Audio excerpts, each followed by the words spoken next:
নমস্কার, শুরু করছি আজকের সংবাদ।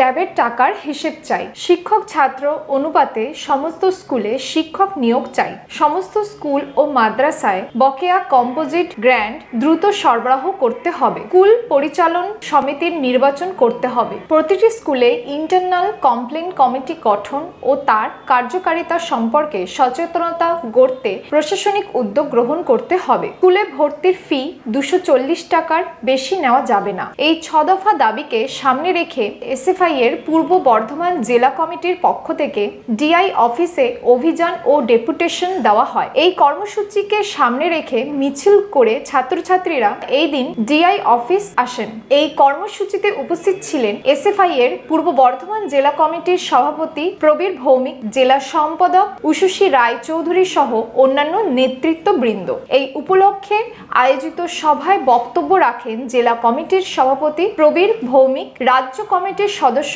অয়ন ঘোষ, জেলা সম্পাদক মণ্ডলীর সদস্য অয়ন মণ্ডল, দেবাঞ্জন দে, সৌম চট্টোপাধ্যায়, সন্দীপ মণ্ডল সহ জেলার স্কুল সাব কমিটির কনভেনর ঋত্বিক মণ্ডল। এসএফআই এর নেতৃত্বের পক্ষ থেকে জানানো হয়, এই দিন ডিআই অফিসে প্রথমে তাদের ডেপুটেশন গ্রহণ করা হয়নি। পরে অবস্থান বিক্ষোভের চাপে পড়ে ডিআই অফিসের আধিকারিকরা ডেপুটেশন নিতে বাধ্য হন। ছাত্র সংগঠনের নেতৃত্বরা জানান, তাদের ডেপুটেশনের দাবি বাস্তবায়িত না হলে ভবিষ্যতে তারা শহর থেকে গ্রাম আর গ্রাম থেকে স্কুলের গেট পর্যন্ত তাদের আন্দোলনকে ছড়িয়ে দেবেন।